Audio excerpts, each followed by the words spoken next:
And thus we will begin. Welcome to Section 31, episode number 359. I'm Dan Hammond. And I'm Rogue Schindler. This week, we've got a week or two to cover for, so we'll talk about the upcoming raffle. Rogue was away on assignment. There was a tournament. We had a scrapbooking party. We talked about the promenade. What should we start with? Oh, and this is Section 31. We need to talk about the alternate ending of Discovery. Why don't we start there, since you mentioned it? Spoiler alert. Although I think it's honestly like ridiculously difficult to get to see that video without it being attached to an article that is spoiler. I don't know if you found it or not, but I tried really hard to find ones I could send it to you. Not that you really care about spoilers, but I was bummed to have been spoiled by the article before getting to see the video. So it came up in conversation on Saturday when folks were over here for our scrapbooking party, and I think that night, or early the next morning, I just typed into YouTube, Discovery alternate ending or something, and was able to watch it from there without an article attached. So that worked well. Nice. And then welcome to Section 31, and the pin from like the very first episode, right? That the people in the hallways were wearing. The very third episode, but it was the first episode on Discovery. Right, because it was the first Discovery episode. As Caitlin put it just took them a really long time to fire Chekhov's gun. Because that was from the beginning, they walked by and we all went, "Ooh, that's Section 31, black badge, secretive, insidious security," and then they never went back to it. So that was nice to finally bring that around. So, do you think Captain Lorca, before he had his transporter mix up, was a Section 31 agent? Ooh, I'd be more inclined to believe that it was a mere Lorca thing. Like he either found out of it or in digging around trying to find some kind of, tech, morally ambiguous, black ops area, happened upon it, tech or whatnot. I'm sure he was, trying to ferret out some, alternate means of getting what he wanted. So I'm sure they had so a little more in line with his moral compass as far as trying to get what he wanted. So, but that's a good question. Whether, I could just imagine them coming up to him. So, how was your mission? And he's like, what? Oh yeah, secret Black Ops Federation. Yeah, that's totally me. That actually sounds great.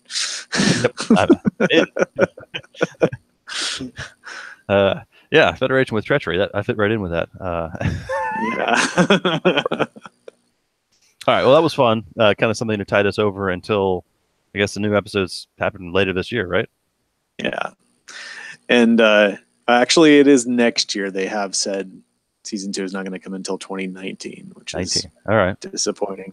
But yeah, Section 31 and a little less ambiguous and yet hopeful return for the Empress, Emperor Giorgio. Right. Instead of she'll totally come back, someday. But now we know. Now she's got a part to pay. Yeah. I did like the Dax. The trill spot was cool with the touch of the forehead. Holographic. I immediately was like, "Oh, that'd be such a cool card." Not a lot of race references in 1E, but in 2E, that'd be cool. The equipment. Just change your race to something else. Yeah, just if one of your people is randomly selected to be a race, you can just declare them another race. That'd be pretty cool. I think, oddly enough, DS9 would probably like that because you can turn them into something else. Yeah, there's no racial tension here. We're all, we're all trill today. Yes, we're fine. Oh man, yeah. Trill or DS9 2E, that'd be really good. Yeah. One more race. Brilliant. All right. So we've got another year to look forward to that, I guess. All right. What else should we talk about? I mean, this is about as close to a segue as I'm going to get. There was a making of Discovery panel at WonderCon that was last weekend. This is Monday, so not just 2 days ago, but the weekend before last, on the 23rd. And that sounded really interesting, and I heard good things about it. I did not get to attend due to some parenting sidetracks, but it sounded really cool, and it got some really good reviews. I was kind of bummed to miss it, but don't really go into WonderCon with a lot of expectations of getting to do things, particularly with a toddler running around. So I think I was lucky to have gotten into what panels that we did. We did make it to the 100 panel, which was, of course, our main goal for the weekend. That was the first week. WonderCon is Friday, Saturday, Sunday, but Friday's kind of a half day. So we drove up about midday on Friday, got in line for the 100 panel, and as luck would have it, the panel before that we got into, because we were there so early, was Cloak and Dagger, Marvel's Cloak and Dagger, which I've heard of.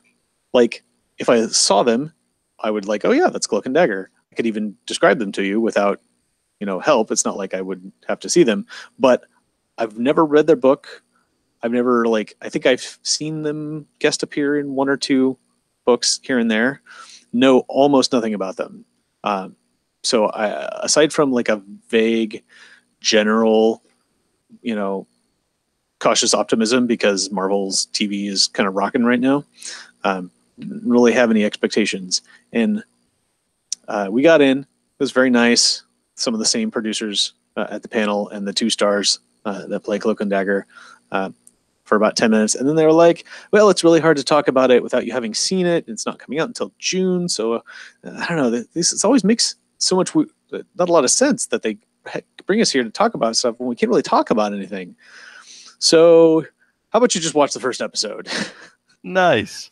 Yeah. So we got to watch the whole first episode of the first season, and wow, it was amazing. Was not prepared.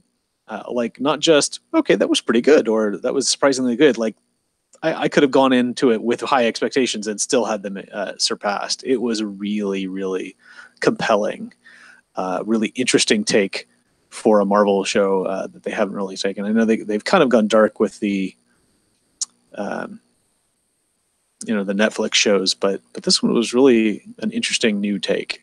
Is this a ABC show? That's a great question. It is apparently being distributed through Freeform, which was exactly my reaction. And they were very helpful in saying you can view it anywhere you watch Freeform, which certainly lives up to the name. But apparently through assorted reports, it's like the replacement for the ABC Online. Okay. But combined with ABC Family, which I guess is going full online. So I'm not entirely sure. I think you can watch it through various smart devices. Like, you can download a Freeform app and watch stuff, but it's also on like PS4 and smart TVs and such. Okay. So is it a subscription service, I'm guessing? I don't think so. Interesting. I think it was very unclear. But it might have come with commercials. Sure. It's on the freeform.go website. Is all the Cloak and Dagger promotional materials. But yeah, little sketchy on the details for that. They talked primarily about the show, but it's from the same guys who do the ABC shows, but who are also in charge of the Netflix shows. The same producer, Jeff Loeb. But they got man, a fairly well-known director, and I can't remember her name. She did Love and Basketball, which is one of the things she's most known for, and she really seemed to have a really solid grasp of like the material and the vibe that they were going for. It was really interesting. They did do probably the most entertaining comment for me, because the only thing I really knew about them was they have had their own books in the past, but mostly Cloak and Dagger are known for popping up as guest stars in other comic books. Mostly like the Defenders, all the guys that you see on Netflix, and Spider-Man and everything. And they're like, so we decided to slightly controversial move. We took the show out of New York and we put it in New Orleans, which is actually an interesting. Wow. Okay. That actually added a really interesting feel to it. But they're like, because which we were concerned with, because we thought maybe New York might not be able to survive with two fewer superheroes. Right. Well, Hell's Kitchen being a 4-block area and having like 6 superheroes, just for that. But it was that would, kind of separate them off a little bit and give them their own. Yeah, I mean, I don't know of any active stories that are going on there, so that should be fun. So it's all going to fit into the Marvel Cinematic Universe? That's the idea. Right. And it already kind of does. The whole origin story. It's not, they have a little bit of flashback origin stuff that's mixed into the first episode, and there's Roxxon, which is the sort of shadowy, competitive corporation that faces off against Stark Industries. They're the go-to evil, no morals corporation. Right. So there is an explosion and things happen and people gain powers. And all right. It's all tied in. So the 2 actors are really good. They are broken. Very broken characters, which is an interesting start, and they kind of find each other to sort of help each other through that. And I'm really looking forward to the rest of it. It looks really good. Yeah, you sold me. If I can find it free form or whatever, I will partake. June 7th, I believe, is the beginning. That was easily the highlight of the con, and it was nice to like start off with that. We had the 100 con, which was fun. We got to see the first 15 minutes of that premiere, which was great because there was a 6-year time jump at the end of last season, and it was kind of very literally apocalyptic. So you could see sort of the literal fallout of what happened after the time jump or over the time jump. Saturday we didn't really get to do much because of the kiddo being she was phenomenal on the drive up, and she sat through 2 panels Friday night. It's amazing. She rarely gets through half of one. And dinner Friday night and then going to bed. That was great. And then she woke up at 3:30 that night and would not go back to sleep. So between trying to get her back to sleep and not going back to sleep and then trying to sleep after she woke up in shifts, we didn't really get to the con till like 4.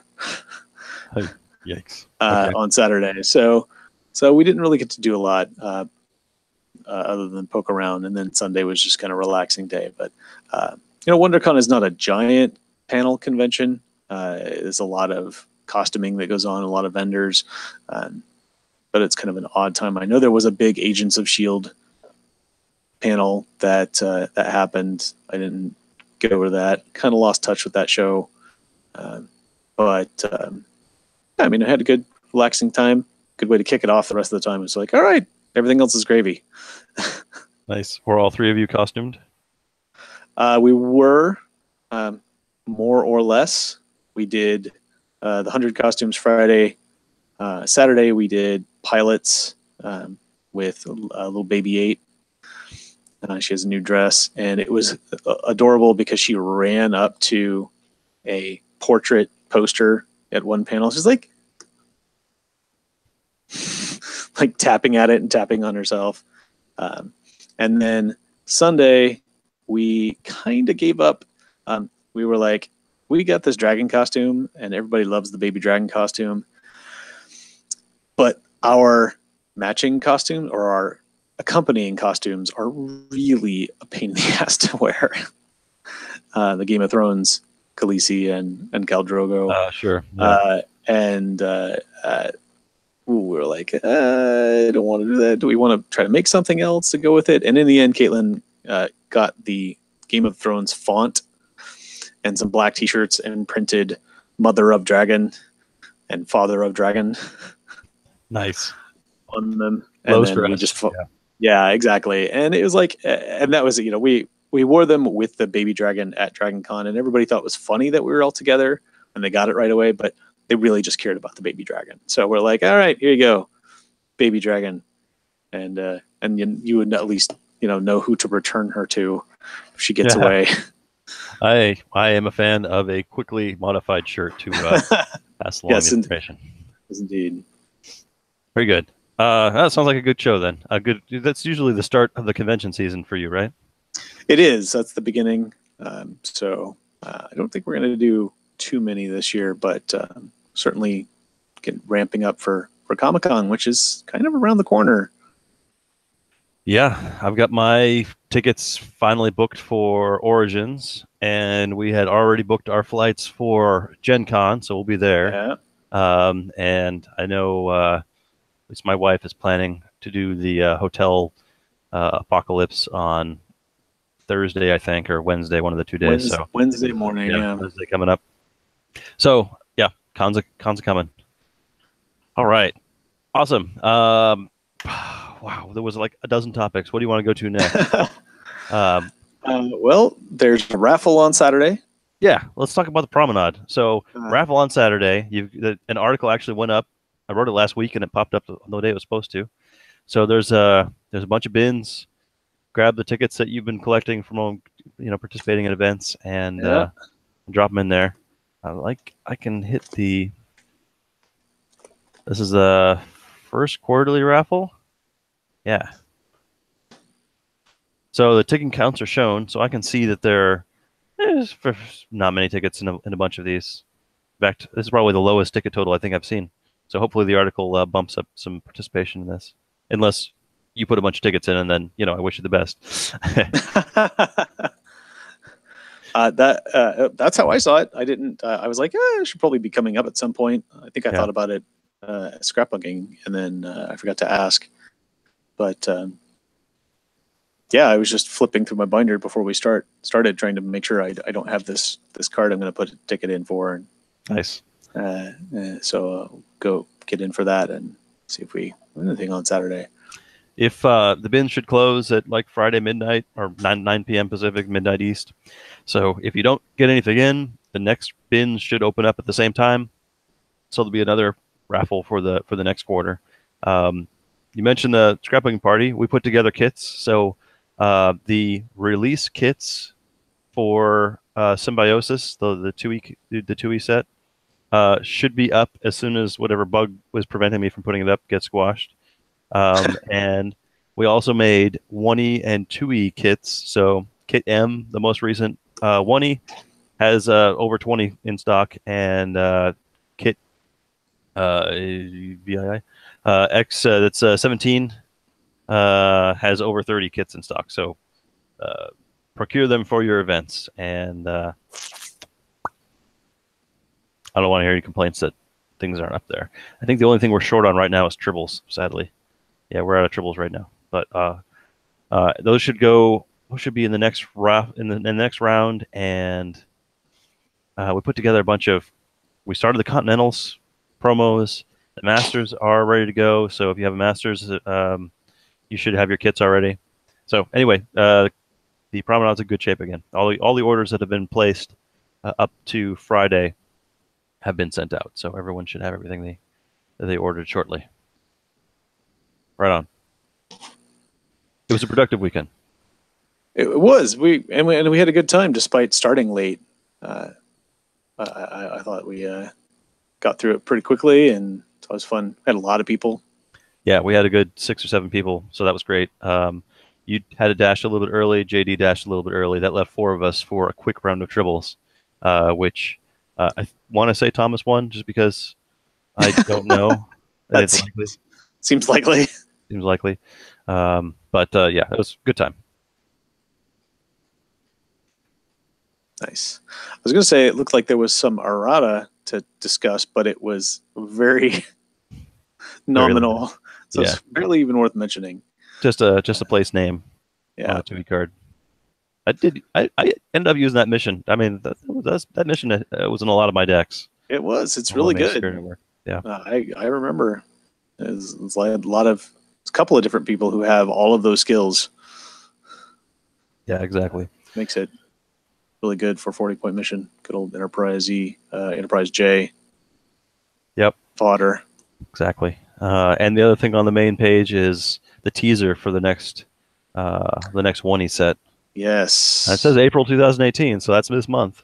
So before the end of the month, we'll be getting looks like another 1E set. Awesome. Dun, dun, dun. I'm excited. All right. I don't think I have any updates on the Star Trek adversaries front because they haven't. We do have more people in the fleet, which is awesome. But I don't think anything's updated since we did our last show. We haven't had any revisions. So I kept trying to join the fleet and it wouldn't let me, so I'll have to go try and do that again. I got your invite, but then it wouldn't let me click on anything. So to give it another shot. Yeah, I wonder what's up. Oh, they took the space out of my name. I'm not Sir Space Dan anymore. Oh, but I still have the capital letter. All right. Yeah, that's the big thing. That was all right. All right. I'm gonna turn this off because I get the bridge pinging in the background. All right. Anything else then before we wrap it up? The last Star Trek related thing I think that I did hear about, or I'll actually heard very little about, so I thought I'd ask you, is apparently there is a new Star Trek role playing game out. Have you heard anything about this? I saw a post on the boards a while back that was, have you seen this Star Trek role playing game? I can't believe how expensive it is.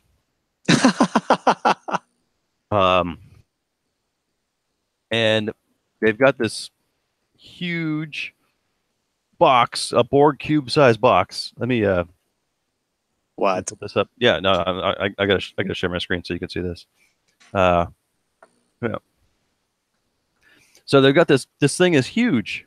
Oh wow! It's got pull-out drawers and dice and all room for all the stuff. So you just have this big. I mean, granted, I shouldn't complain about having lots of books because we used to have that huge bag of Star Wars books that we took everywhere, and then it turned into a huge bin of Hackmaster books that we took everywhere. So I guess having it all in at least one easy to use thing is nice. Yeah, that's kind of a cool idea to have all the little accoutrements in a little cube that you can fold up and take with you. Man, that is a hardy looking book. I mean, all the minis look fantastic. They've got it comes with all of those. Wow. TOS and TNG and Romulans and Klingons from just all over.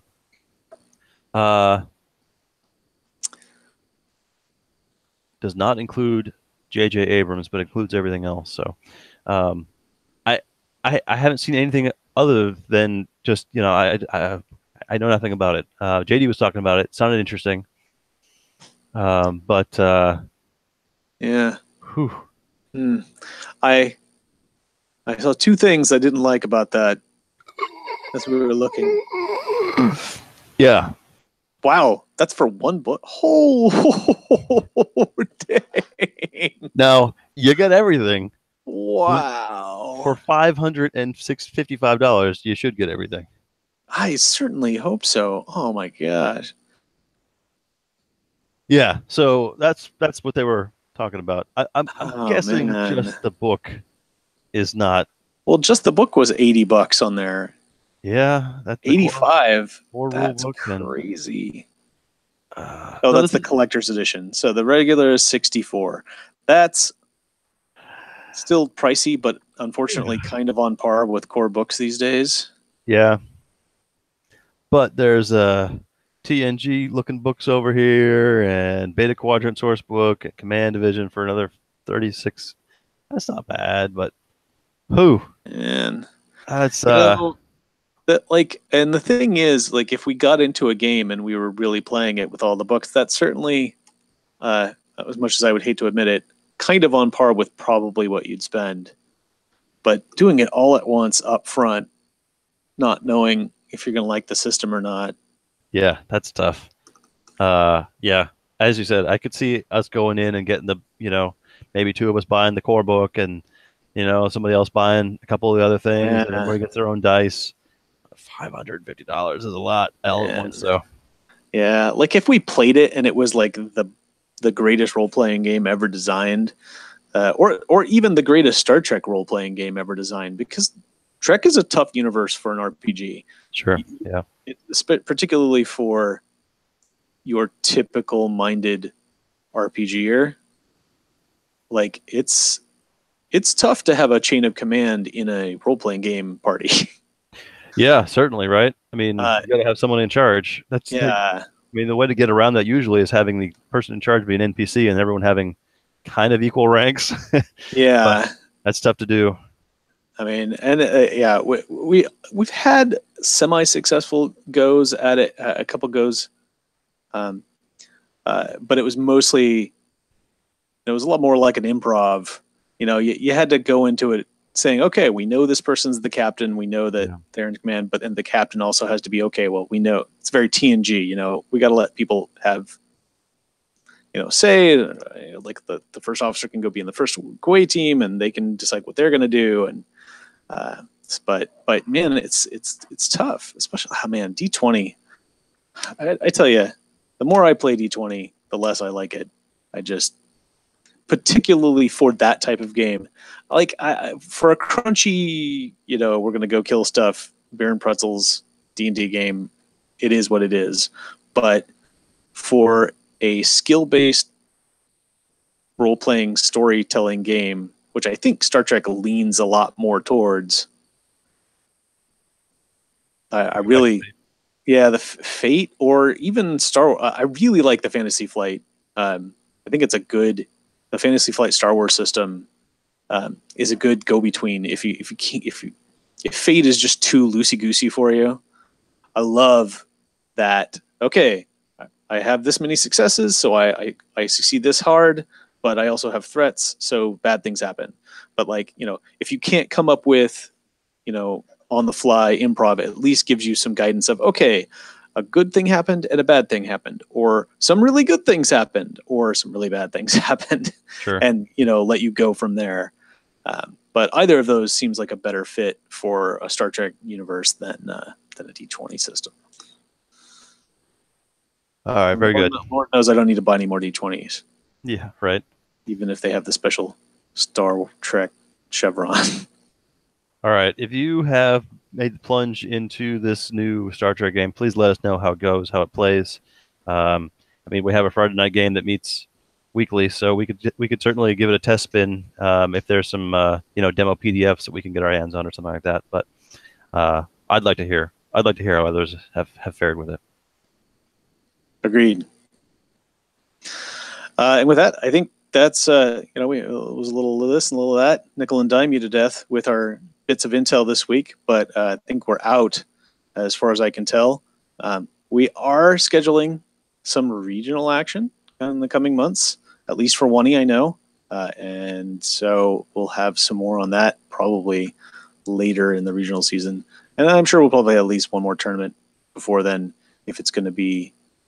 I think it's going to probably not be till June from what I hear. So I'd like to have another go before then. So come on out if you're in the area. Let us know. In the meantime, I am Sir Rogue. And I'm Sir Dan. And I'll remind you all to expand your power in the universe. And I will draw to end.